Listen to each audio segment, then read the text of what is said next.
Good evening, one and all, and welcome back to the X Zone. I am Rob McConnell, and we're coming to you from our broadcast center and studios in Hamilton, Ontario, Canada. If you would like to send me an email, xzone at xzoneradiotv.com, on all social media sites, Xzone Radio TV. And to find out about the programming that we have available for you 24/7, 369 on the X Zone Broadcast Network, visit our website at www.xzbn.net. And for the X Zone TV channel, which is exclusive to Simul TV, visit www.simultv.com. That's SIMUL TV.com. And at the top of the page on the left-hand side, you'll see channels. Click on that and then just scroll down the many wonderful channels that are available to you till you get to the X Zone. Click on it and you can either subscribe to the channel at that point or just see what's going on by watching the viewer guide. Exonation, my guest this hour is a gentleman I had the pleasure of talking to a number of times over the many years doing this show. His name is Barry Downing. And Barry is a former Presbyterian minister and ancient astronaut proponent. His book, The Bible and Flying Saucers, in 1968, claims UFO phenomenon are responsible for many of the events that were reported and talked about in the Bible. Now, he wrote in the book that Jesus was an extraterrestrial sent to Earth to rid the world of sin and wickedness. He cited biblical lines such as Jesus was from another world, found in John 8:23, to support this claim. Barry also believed that Jesus left the Earth in a flying saucer to another planet, or perhaps to another spiritual dimension, or spatial dimension, I should say. In the book, Barry claimed that angels from the Bible were actually aliens and that the angelic aliens spoke to Moses on Mount Sinai, where he boarded a UFO to receive stone tablets and specifications for the construction of the Tabernacle. Joining me now is Barry Downing. And first of all, Barry, thank you very much for coming on the show, and congratulations on the 50th edition or 50th anniversary edition of your book.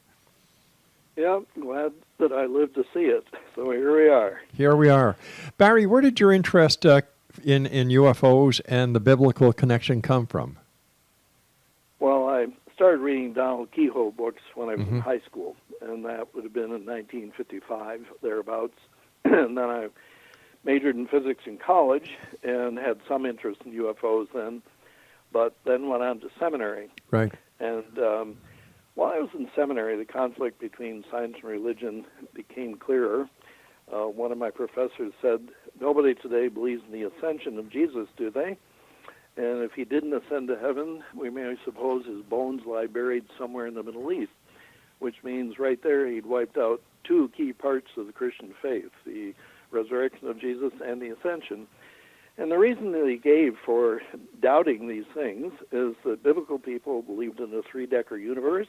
They believed in heaven above, hell below the earth, and earth flat in the center. And he said that cosmology was very primitive. We know it's not true.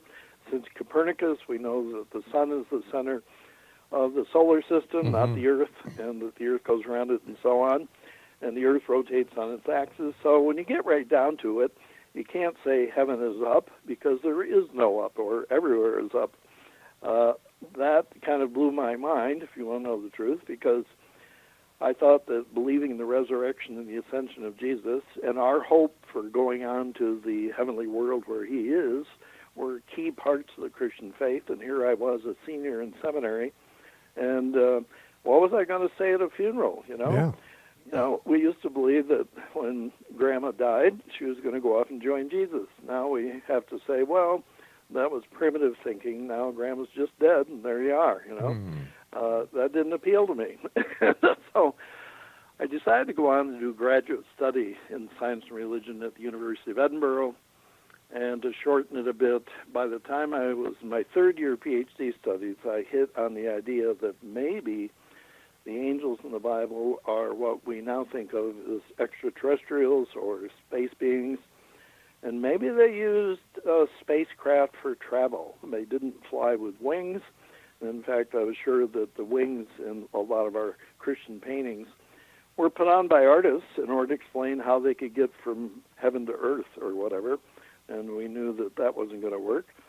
So maybe there were signs of spacecraft in the Bible, and I started looking for those signs. And when I found them, then I finished my PhD work, came back to the United States, and began writing the Bible and Flying Saucers immediately, and had it finished within about 6 months. Wow. So that's how it went.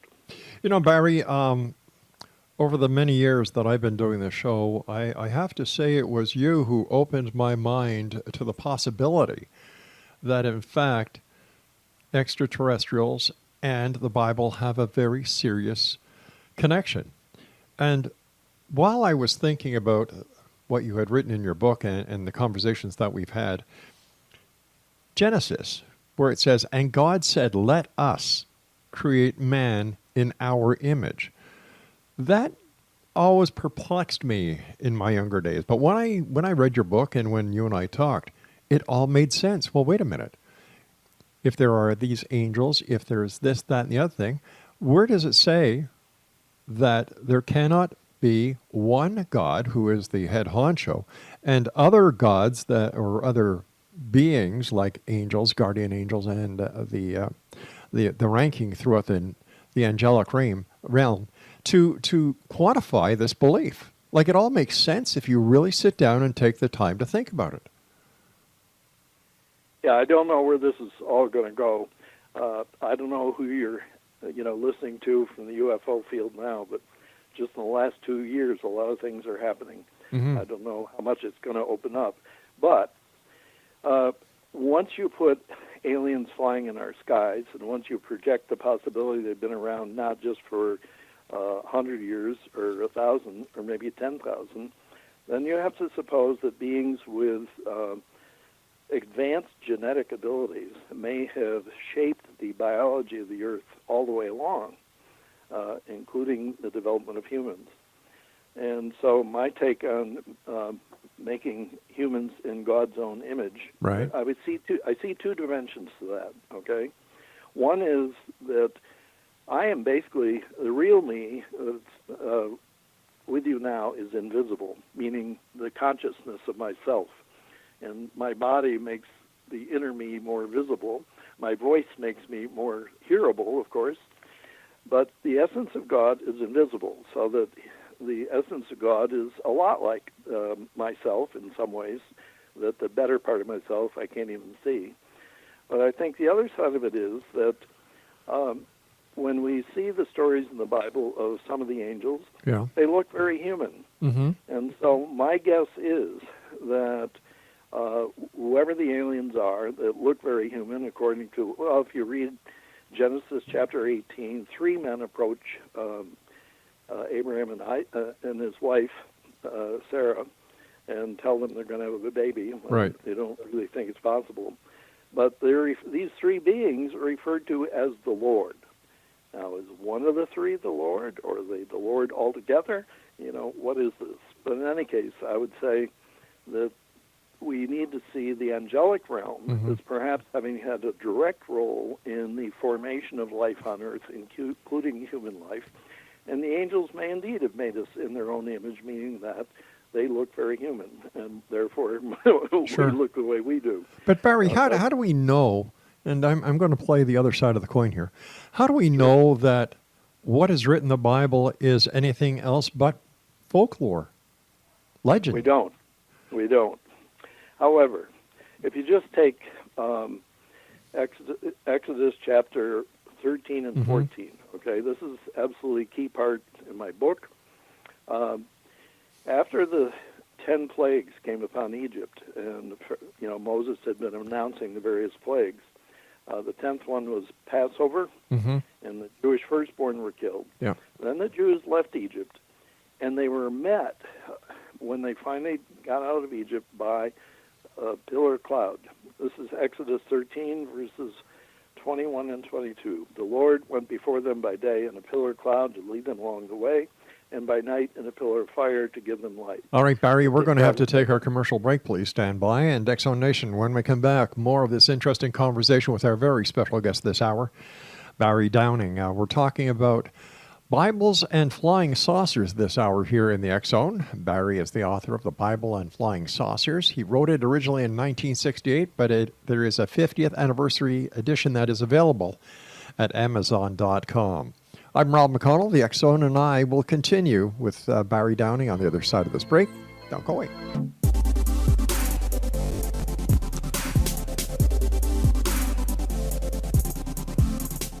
Welcome back, one and all.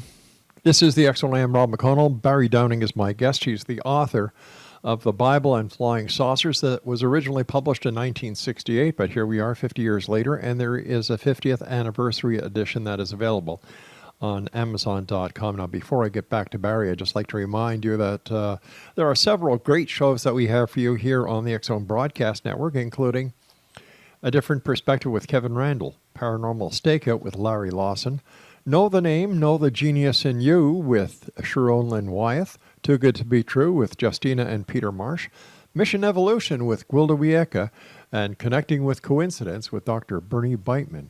For all the listings, all the times, and all the shows that we have available for you, 724-365 with our compliments, visit www.xzbn.com.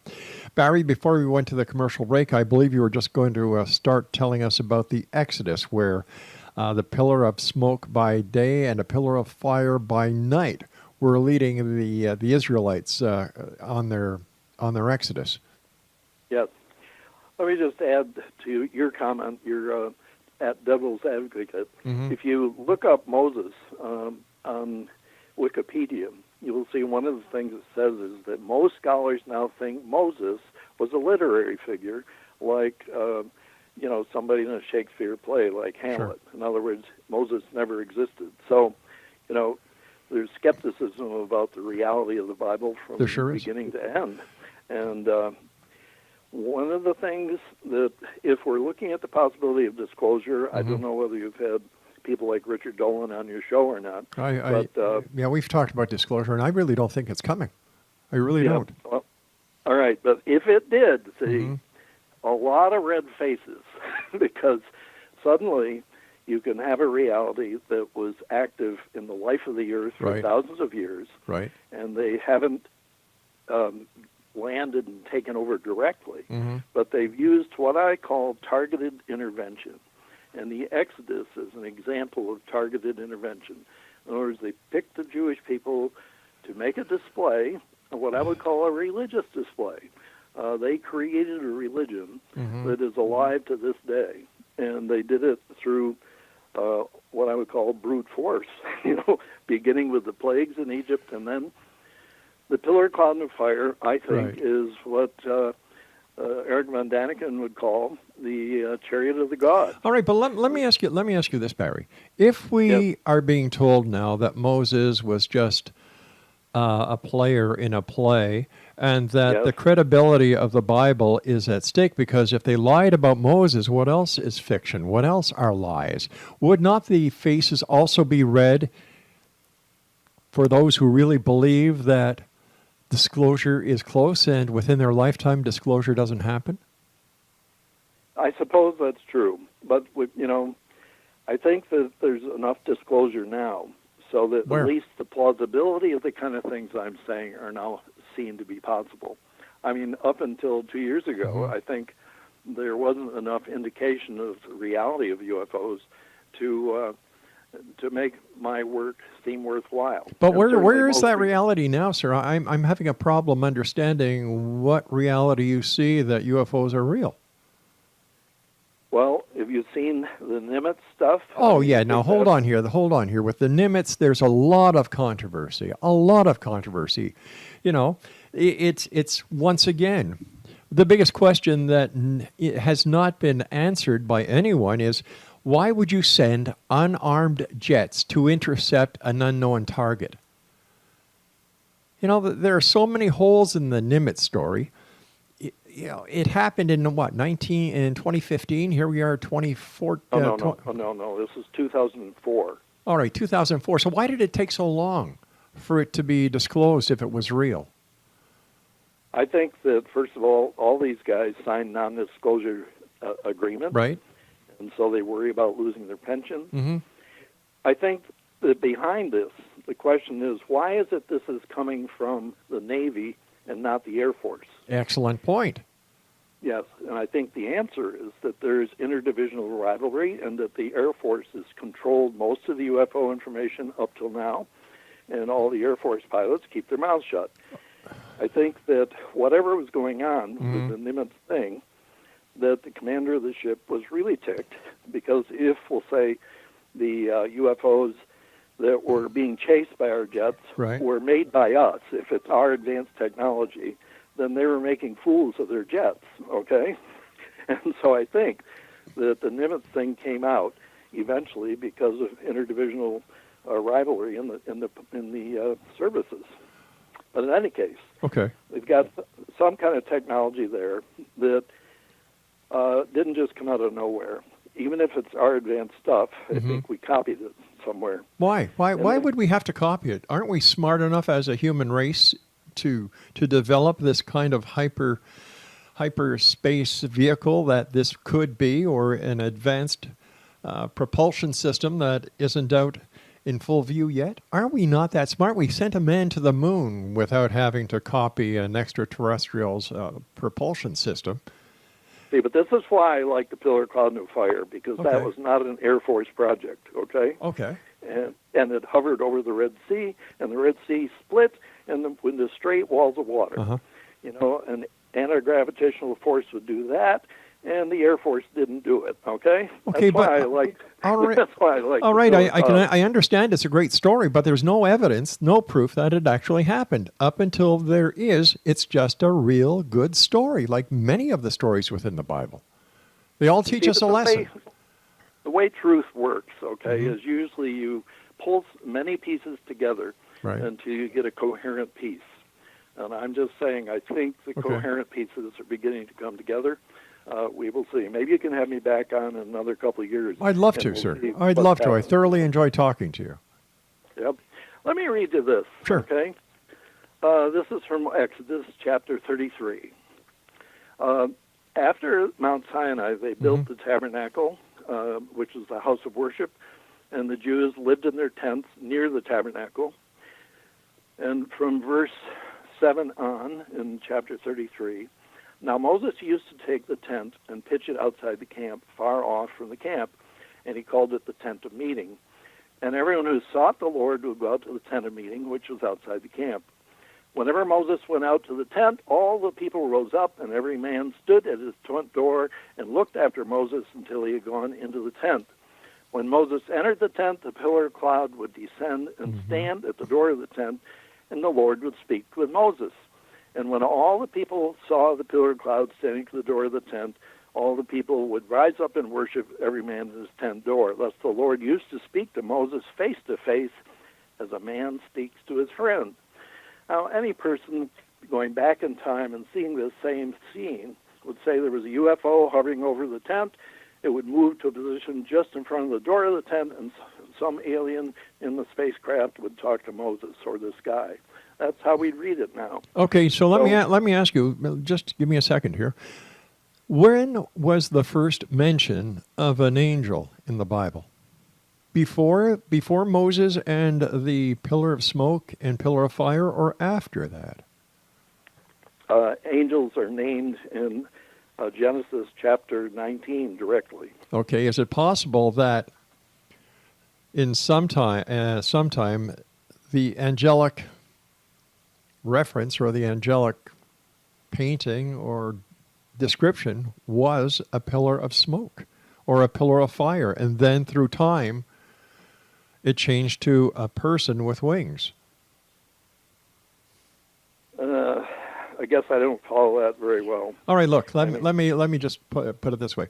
The first contact that Moses has is with the burning bush, right? Yes. Okay, fire. He could see it.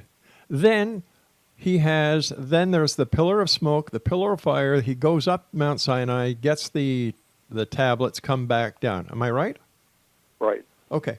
So is it possible that over time, what was a pillar of smoke and a pillar of fire that were identified as angels changed into humans with wings, or the representation of angels became more human-like? Well, the angels reported in Genesis chapter 19 Okay. are very human-looking. Okay. They look like ordinary people. So I don't know about the conversion. The idea of wings Yeah. were on the cherubim that were on the Ark of the Covenant, Mm-hmm. and they were to be guardians of the law. The law of God on the tablets was underneath at Right. the bottom part of the Ark. And so as far as the wings on angels, Mm-hmm. it just doesn't seem to be very much part of the Bible. And certainly in the New Testament, the being at the resurrection of Jesus, an angel descends from heaven and rolls back the stone. Right. He has on bright clothing, but there's no mention of any wings on that being. Same time in Acts chapter 12, an Mm-hmm. angel comes into the jail where Peter's in jail and knocks off all his chains and leads him out of the prison, and he's never mentioned as having any wings. So there's this passage from the book of Hebrews. All right, 13. Barry. We've got to take our news break at the bottom of the hour. Please stand by. Explanation. Barry Downing is our special guest. He's the author of The Bible and Flying Saucers. It was originally published in 1968. And there's a special anniversary edition, 50th anniversary edition, available at Amazon.com. We'll be back on the other side of this break as we continue here in the X Zone from our broadcast center and studios in Hamilton, Ontario, Canada.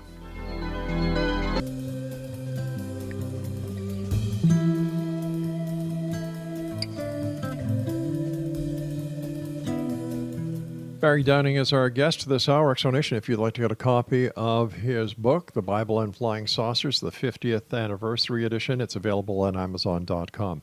Barry, what would happen in today's society if it was proven, beyond a shadow of a doubt, based on disclosure, that the extraterrestrials were responsible for a lot of the accounts in the Bible?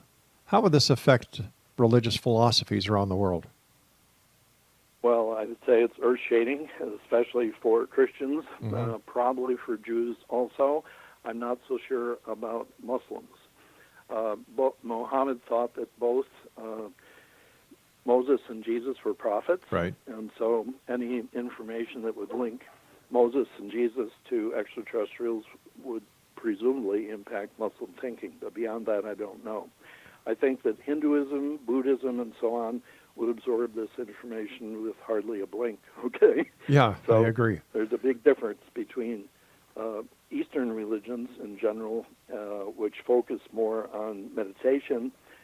They don't have special revelation from, we'll say, the angelic world in Mm-hmm. general. There is an exception to this. There's a book by author Richard Thompson entitled Alien Identities. And he says the Upanishads have instances where there seem to be extraterrestrial contact, and he even refers to me in his book as doing similar work in the Bible for what he's doing. So I don't know for sure that there would not be too much of an impact on Eastern religions, but that's my impression. I understand that many who believe the Bible UFO connection point to Ezekiel's wheel as one of the main covenants of the belief. Yes, Eric von Daniken brought that up in Chariots Mm-hmm. of the Gods. I didn't deal with it much in my book, partly because it's what we call in the UFO field a single witness sighting, Right. compared with the Exodus, where you have hundreds or thousands of people following the pillar of cloud and fire for 40 years. So that's one of the longest close encounters in human history, I think. But as far as Ezekiel and the wheel, Mm-hmm. It reads like some kind of a physical object. It has burning burnished bronze appearance to it, as well as the wheel within the wheel physical description. So that may be a genuine UFO encounter in the Bible. In terms of its impact on, we'll say, Jewish and Christian history, I'd say it's fairly small. Tell me, what did Ezekiel do that really made a difference in in Christian or religious history, or Jewish or religious history? Nothing. Nothing. That's my point. So whereas the Exodus and the pillar of cloud and fire that was with the Jewish people for 40 years and probably feeding them the manna that dropped from the sky and so on, and giving them all the commandments for their religion, that they created the extraterrestrials created the Jewish religion, and then Christianity is kind of a Gentile version of that. And I think that the same reality that started the Jewish faith also started the Christian faith. You know, you've got to admit that's a great story, but how do we prove it? How do we know it's real? How do we know that Moses wasn't another Shakespeare? After all, didn't he write the first 4 books of the Bible? How do we know he just wasn't an author who tried his best to make semblance of a world that very few people could understand at that time? Can't prove it, and that's part of the game, okay? It's a faith game, and there's a difference between proof and faith. But when we're talking about making a claim that there's a Bible and UFO connection, isn't that supposed to be based on fact and not faith? No. Why can't not? Do it. Why? It may be that if the UFOs landed and said, "Hey guys, we created the Bible," right? then you got it. Oh, I understand that. So until that happens, how can we say with any certainty that this is a legitimate claim? Maybe not. Maybe not. And maybe it isn't legitimate yet. Okay, it's certainly not legitimate to any of my professors in seminary or the other people that I try to talk to about this. But what I'm saying may be true, and evidence may come along in the future which shows that what I'm saying is true. And in fact, I believe that that's how it'll be. I believe this is going to be proven true. All right, so maybe if not in my lifetime. If it does happen, yes, whether it's in your lifetime or beyond our lifetimes, you know, in God we trust. Can we really trust in God if the extraterrestrials were depicted in the Bible and they were responsible for what has happened to the creation of mankind, humankind, and not a God? That's certainly a big, good question. If disclosure took place, I'm sure that question is going to be right at the top of the line. Here's the best answer. Okay. I trust the New Testament. I trust the Jesus of the New Testament. I trust that Jesus prayed, and I think he prayed to a spiritual reality that was non-physical. In fact, Jesus said, God is spirit, and those who worship him must worship him in spirit and in truth. And by spirit, I identify that with the inner part of myself. Right. And it's the same with the inner part of yourself, and it's mostly invisible.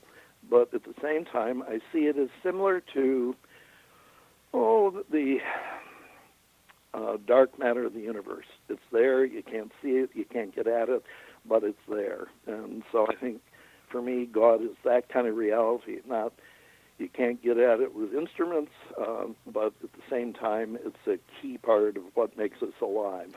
But doesn't it also keep a myth and a legend alive when you can't prove it's there and you can't prove it's not? Yeah, I guess I'll ask you this. Sure. Are you married? Yes, I am. Okay.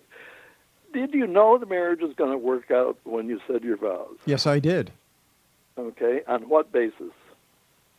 I know myself. I know that whatever I put my mind to, I succeeded. Yes. Yeah. Okay. I think that it also depended on your partner being reliable. And so it's that kind of a thing with, I think, faith in God. You've got to decide whether or not God is a reliable reality that we can trust or not, and that believing then in this reality as the creator of the universe we have, and also as the redeemer of all that's gone wrong in the world in which we live, that's my faith, and that's why I'm a Christian. And I appreciate that, and I highly respect that, sir. Okay. But when push comes to shove, why did if there is one deity called God that is the creator of heaven and earth and everything that we know of that has been, is, and will be, why are there so many different religions? And many of these religions believe in other deities. Why? I don't know. Sorry.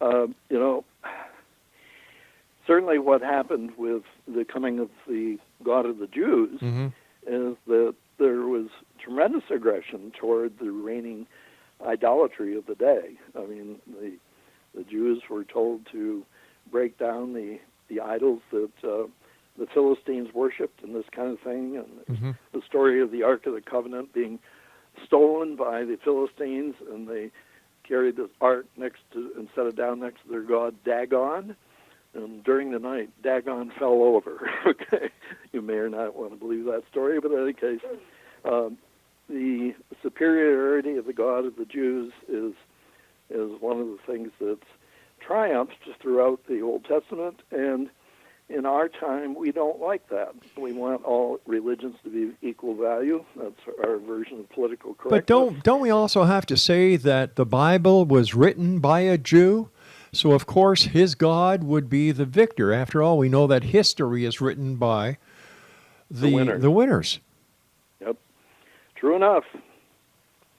We will see. I think there will be a day of judgment, and we will see who the winners are. What Jesus said is, in the day of judgment, some will yield 30-fold, some 60-fold, some 100-fold. And so not everybody is equally productive in this life. So basically what we're saying here, Jesus said it's my way or the highway. Well, he said, you know, he judged the Samaritans in a quite friendly way. You know, he told the Good Samaritan story, which was an embarrassment to the Jewish listeners. I think he's capable of judging fairly. That's just my hope. I hope that God can judge fairly. That would be my definition of God. Right. Is that God can judge fairly. He sees all and therefore can give a true judgment. In fact, this is why Jesus commanded, "Judge not that you be not judged," that our judgment is so partial in terms of understanding reality that we aren't going to make correct judgments. All right, stand by, Barry. You and I have to take our final break. And Exo Nation, if you'd like to get a copy of the 50th anniversary edition of the Bible and Flying Saucers, it was originally published in 1968, but for the 50th edition, it is available at Amazon.com. And we'll be back on the other side of this break as we wrap up this hour here in the X Zone with yours truly, Rob McConnell, from our broadcast center and studios in Hamilton, Ontario, Canada. Don't forget to check out the programming on the X Zone Broadcast Network. Visit www.xzbn.net. And for the X Zone TV channel on SimulTV, visit simultv.com.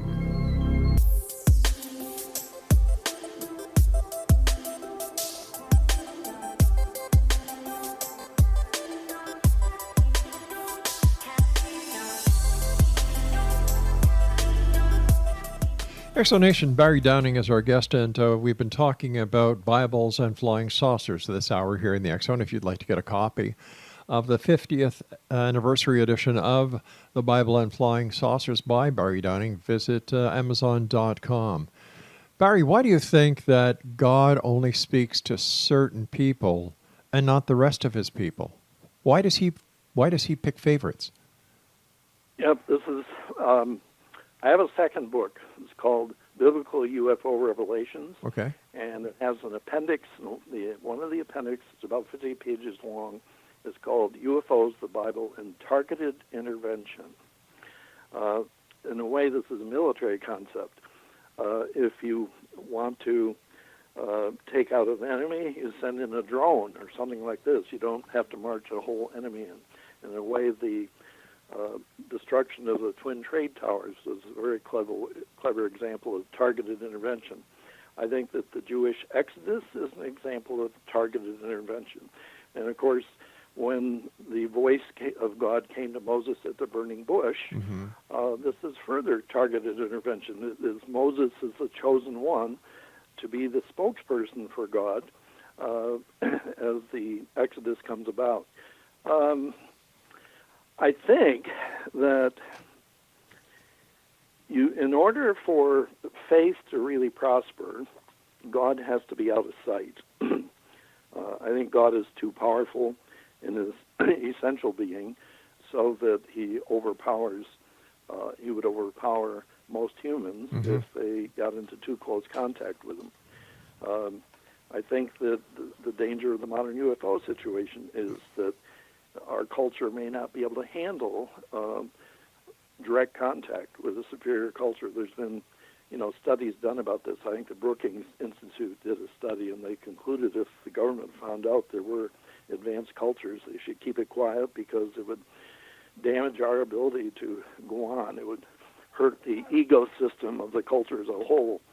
So I think that God uses targeted intervention into, selected individuals. This would be Moses, Elijah, Jesus, and then the 12 apostles. and so Jesus went away and left the apostles to be the spokespersons for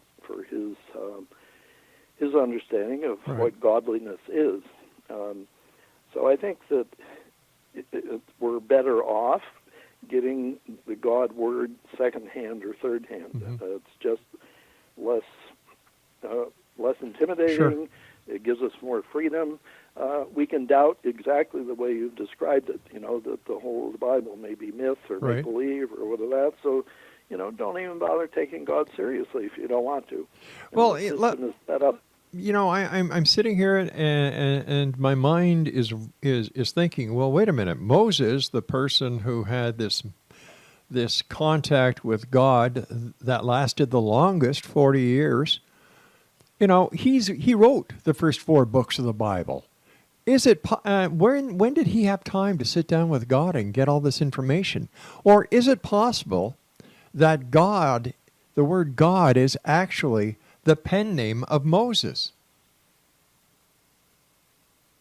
Well, I don't know. I can't answer that. When I was in seminary, certainly what they told me was that Moses may have written some material, but there was a lot of other material that was added in and edited. Right. And in fact, there were more than one tradition. There was the J tradition, in which God was referred to as Yahweh. Right. And then the E tradition, in which God was referred to as Elohim. Right.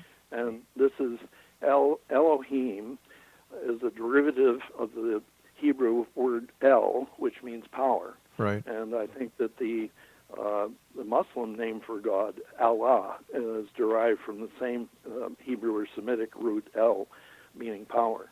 So in terms of how all these things got mixed together into the final document that we see now, I think that the oldest complete Hebrew text goes to around 13 A.D. Do you know? No, sir. That's before my time. Believe it or not. Yep, mine too. But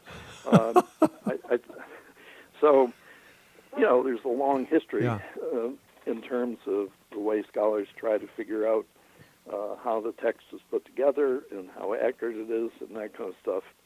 When they found the Dead Sea Scroll, right. they found the Isaiah scroll. They found that it was several hundred years newer, or at least older, than any other scroll we had, and there was only about 13 major changes from the Hebrew version of Isaiah that we had at that time, and then they found the Isaiah scroll, which was many years older, and only 13 changes, I think, were required. So there's been a lot of care done by scholars through the years.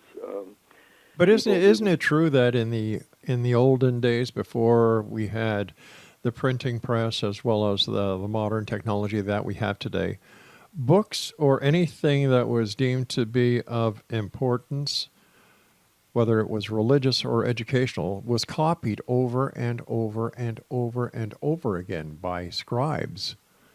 Could this be what happened with the finding of the Dead Sea Scrolls, that they were just a copy And the subtle Yes. changes had been made in the duplication process.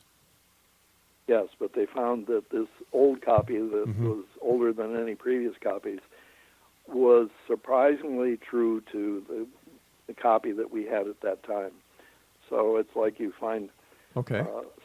somebody had copied this thing 300 years ago, Mm-hmm. and now you get a copy that's 600 years old, and you find there's only 13 words that need to be changed.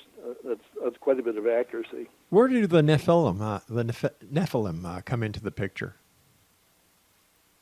Okay, you're back to Genesis 6 now, I guess, and they were understood to be kind of a tribe that perhaps related to the sons of God. This is chapter 6 and chapter 6 in Genesis. Is that what you're talking about? Yes. Yeah. Okay. Well, one version is that these were kind of fallen angels, sons of God that came to earth and took wives, human women as wives, and then they had giants as a result of this union. Right. And there's kind of some text that suggests that there were like 200 fallen angels that were involved in this, and that they weren't going to be allowed back into heaven because of their sin. But it's, there's not a lot of material on this, and I'm afraid I can't do more than that. So if the Nephilim were the sons of God who came to Yes. earth, would they be like Jesus then? Because Jesus was the Son of God. Right. They seem to be part of the angelic order, Mm-hmm. but they disobeyed God, okay? And this is why the argument that Jesus might have been married is real heresy, see, because these Nephilim would have been, or these sons of God that came down to earth and married human women, Right. they were big-time sinners. So if you're going to say Jesus was married, then he was a big-time sinner too. So it's a real heretical argument to suggest that Jesus was married. Can't say more than that. So what's next for you, Barry? What are you up to next?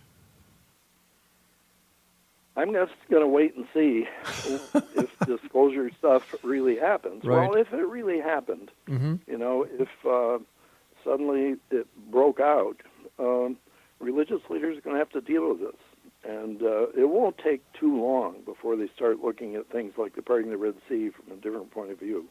Obviously, you've got liberal scholars now who don't think it ever happened. Right. They think it's all mythology. Mm-hmm. Then you got fundamentalists who don't like me, even though I take so much of the parting of the Red Sea literally and explain it literally, but I do it in terms of technology, not in terms of the supernatural.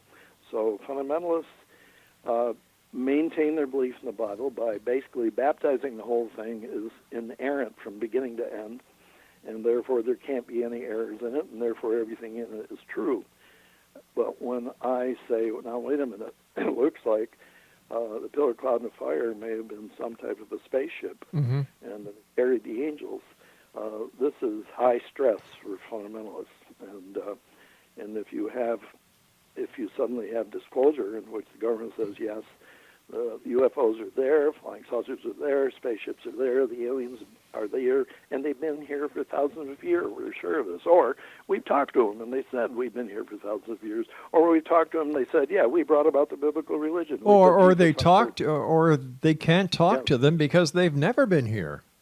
Yep. Okay. But in any case, if they said, Yeah. if they put a guy in the White House for an interview and you get him here and say, I'm quite old. I'm several thousand years old. I was Right. there when the Red Sea was parted. What do you think is going to happen? Barry, I hate to do this, but we've run out of time for tonight. I want to thank you so much for joining us. And Exo Nation, if you'd like to get a copy of Barry's book, it's entitled The Bible and Flying Saucers. The 50th Anniversary Edition is available at Amazon.com. All right, Exo Nation, you tell me. Are you a believer in the Bible and flying saucers or UFOs or spacecraft? Or are you a skeptic? Or are you like me? I want to see the meat. I want to see proof. I don't want to listen to folklore. I don't want to listen to legends. They're nice. They have their place in society, but not when it affects so many people. I want the truth. After all, this is the X-Home Broadcast Network, and we're always searching for answers. But I demand the truth. I'm Rob McConnell. Don't go away.